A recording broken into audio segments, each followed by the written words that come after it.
Where are we going now? I was thinking that we could really freak some people out and talk about dun dun dun Trump. Yeah, Trump. When I say the word, how does that make you feel? Trump. Some people run screaming. Right? I love Donald Trump. How does that make you feel? No. Oh my gosh. Trump supporter. Right. Some people get really excited, and some people, apparently, I've seen videos, like to lay on the ground and cry. And crumble. Yes. Then what we call Trump derangement syndrome starts to surface. Step one is what? Anger. Right. Disgust. Disgust. Anger. Step two. Ready to hurl insults at you and judge your character right away without knowing you. Okay, so, I mean, really, it's almost like the incubation period of rabies, really, when you talk about it. And then step three is apparently a lot of people are getting therapy. It seems to be the next step. There are actually celebrities and movie stars who have said that they can't eat because Trump is in office. What about that lady who stabbed herself, the mentally ill woman who stabbed herself multiple times because she cannot live in the world with Trump? I heard about that. And why does the media put that on there? Just to further impact and influence the masses against Trump. Right. There was another guy who vowed, and I wonder if he actually did this, because, you know, all the celebrities that said that they were going to move out of the U.S. They didn't move. We want you to move. Go. And Miley Cyrus, thank you. We don't want you to have babies. Right? And Alyssa, that's another subject. Hold on. So, Trump derangement syndrome, there was a guy who said if Trump got elected, he would cut off his genitals.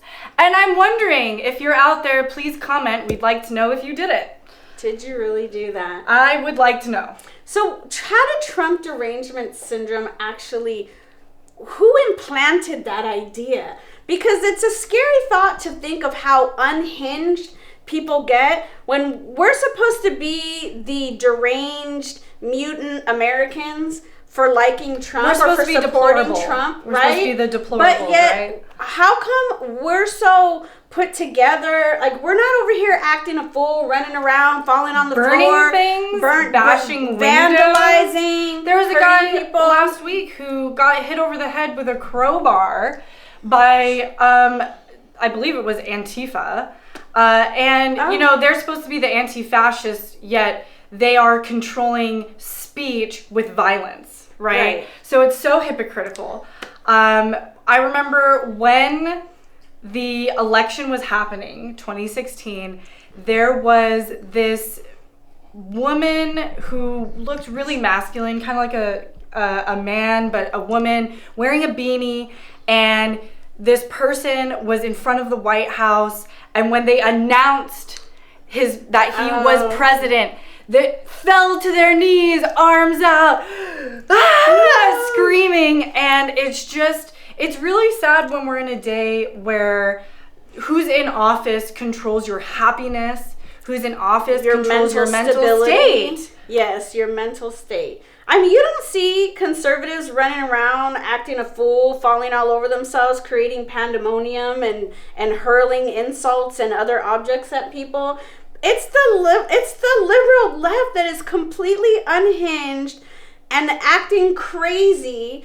And then who's it all the pandemonium brought to you? By your local news media. Of course it is. Because they're feeding you so much information. They're feeding the narratives and you're eating it up. Well, and then there was feeding the Trump derangement syndrome. There was buses of people being bussed all over by who other than George Soros, paying people, bussing them all over to then create a narrative that the media reports on. And it's very interesting. Hillary Clinton gave a speech over the last year where she stood up in front and she talked about how the media can create and then facilitate verbal speaking points by creating news. A news source then reports it, and then other news sources get to report it. So it's this way of it's a cyclical thing that is being done in order to create these talking points that are actually not how the vast majority of people feel. The vast majority of people don't want violence. Right. The vast majority of people are rather actually racist. Right, are not racist. So it's just interesting how the media makes it seem that most people feel a certain way when they just don't. Right. I mean, please explain to me how, being a social worker, I've advocated for the well-being of children against abuse for the majority of my life.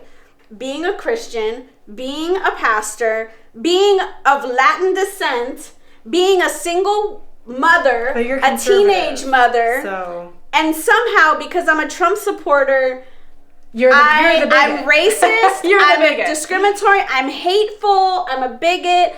That doesn't even play into anything. I mean, it just doesn't make any sense. It doesn't make any sense. And that's one thing that I've seen a lot with this Trump derangement syndrome, is that there's a lot of hypocrisy in this, because I mean, being out here, I live in Southern California. I was here when there was those, the streets were just filled with people after the election, and they're violent and they're all this, yet they're the ones who are standing up as social justice warriors, right? They're supposed to be the ones who are loving and accepting and tolerant, and as long as you agree with them. The most intolerant people. I don't see us running around forcing things down everybody's throat. There's always a faction, a fraction of every type of group that is radical and extreme. And fine, you could say it, you're Christians, the Westboro Baptist people, whatever. That is not all of us. But the entirety of the liberal movement is completely cramming their narrative agenda down our throats and bullying us about it. And it's really interesting. Sometimes when I'm at the gym, I'm on the elliptical, I look up and they always have CNN right next to Fox News. So, of course, on Fox News, they're talking about, I mean, literally record highs on the Dow. 27,000 points this week, the highest it has ever been in the history of the United States. Then you have CNN, who is bringing back up Trump's tax returns. I know. Why are we focusing? I'm so tired of all the stuff they're trying to focus. Will you please run our country? How about that? Congress, Senate, can you please just focus on running our country? I have had enough of you guys trying to spend all of our tax dollars and waste all of our time to get Trump.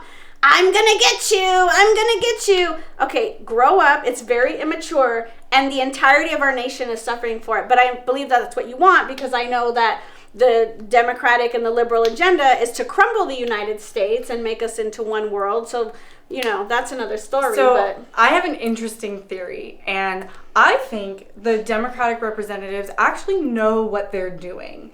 And I think that they're trying to create such a bad financial state in the large cities that they're in order to drive the voting out into these other red states.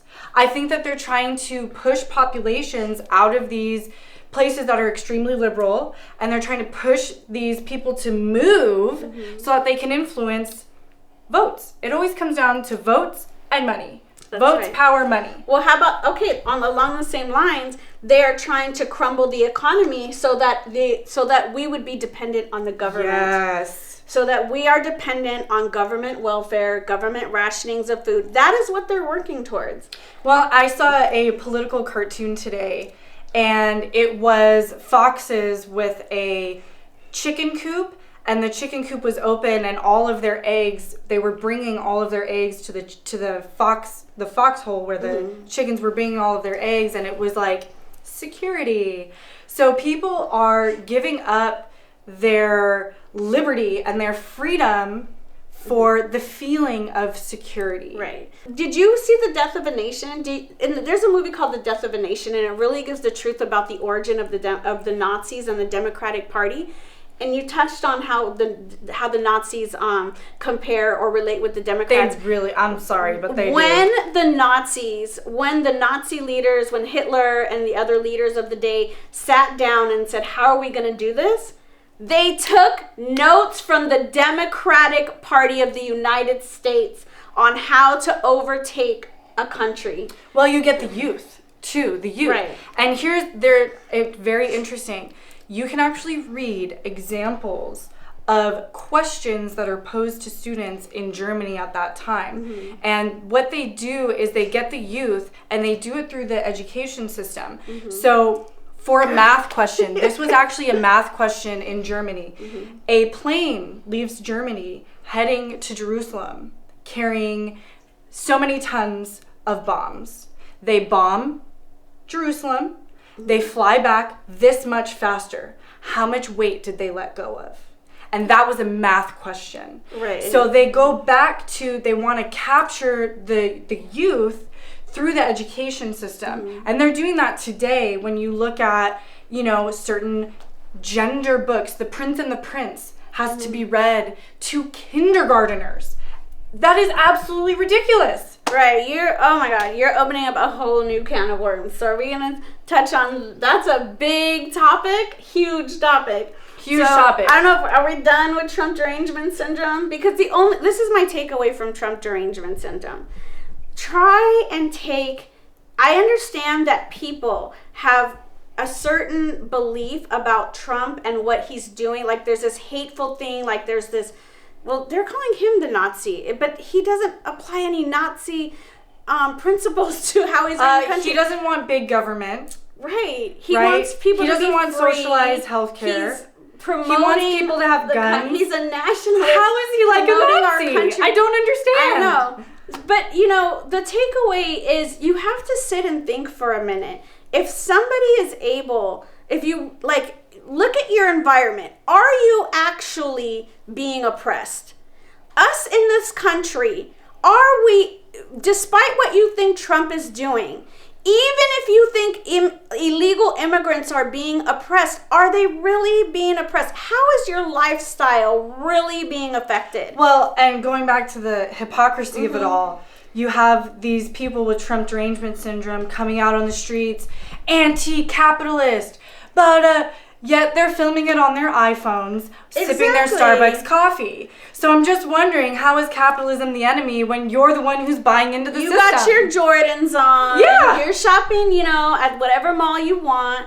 You really have to think, is your life really affected by what's going on? It's not. Take you a deep still breath, have guys. every bit of freedom that you have. Yes. And yes, there are certain things, I get it. You think certain freedoms are being taken away, but there's a different perspective, and we need to talk about why you think those are freedoms. The fact, here's my closing point.